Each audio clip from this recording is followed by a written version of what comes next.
Abu Sufyan was taking a caravan from Syria to Mecca. In this caravan, there were 500 gold coins and all kinds of goods. But there was a big problem. To reach Mecca, Abu Sufyan had to pass through Medina, where the Muslims were ready to intercept the caravan. Abu Sufyan thought, wait a minute, how could the Muslims do such a thing? And that too in the month of Ramadan. The truth is, before the Battle of Badr, when the Muslims migrated from Mecca to Medina, they left everything behind except the clothes they wore. The people of Mecca had sold all the Muslims' property, land, and houses. The goods in this caravan were primarily the wealth plundered from the Muslims in Mecca.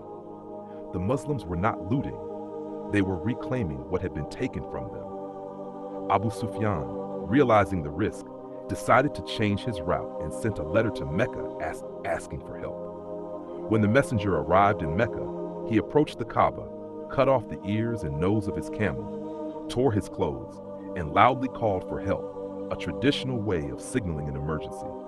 The Muslim army had already set out to intercept the caravan. Abu Jahl, upon hearing the messenger's report, asked about the Muslim army's numbers. The messenger replied that there were about 300 or 313 Muslims. Abu Jahl boasted, "We will take 1,000 men." He further asked about the number of horses and camels in the Muslim army.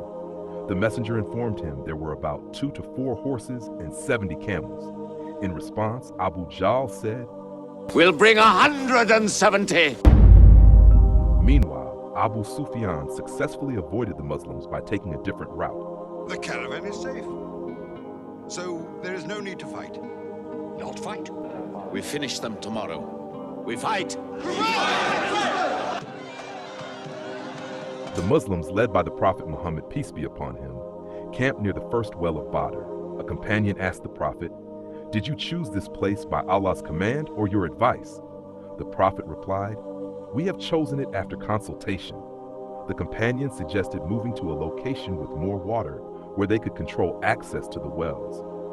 The Prophet appreciated this advice, and the army moved there at midnight. The next day, Abu Jahl's army arrived, 3 times larger than the Muslim army. Utbah, a wealthy Meccan, stepped forward with his brother and son, challenging the Muslims. 3 Ansar stepped forward to fight, but Utbah demanded, "We want to fight our own kin." Hazrat Hamza, Hazrat Ubaid, and 24-year-old Ali stepped forward. Though Hazrat Ubaid was wounded, Utbah, his brother and son, were all killed.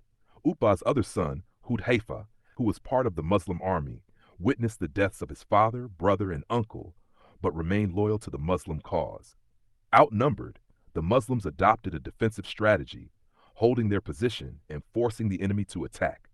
Abu Jahl, overconfident, ordered a full assault, believing victory would be quick. However, for every Muslim who fell, 5 of the enemy perished. The Meccan army, despite their numbers, began to retreat. The Muslims brought fresh troops forward, and the Meccans launched another attack, but faced the same result. This time, the Muslims counterattacked, and the Meccan army scattered in all directions. Abu Jahl was killed. In Mecca, the Quraysh awaited news of victory. For the past 60 years, the Quraysh had not faced such a defeat. Their pride was rooted in their past victory over Abraha's army of 60,000, making them leaders in Arabia. Yet they had now been humiliated by just 313 Muslims. At first, those who fled the battle could not believe the outcome. Slowly, they realized they had lost both the battle and their honor at Badr. The Prophet Muhammad, peace be upon him, became famous throughout Arabia for this victory, despite being outnumbered. When the Muslims returned to Medina, they were greeted with joy and celebration. However, the Prophet, peace be upon him, received the heartbreaking news of his beloved daughter Ruqayyah's death. Despite his grief, he did not dampen the celebration of victory for his followers. This marked a turning point in Muslim history. But the Quraysh of Mecca, led by Abu Sufyan, soon began preparing an even larger army of 3,000 men for revenge, leading to the Battle of Uhud.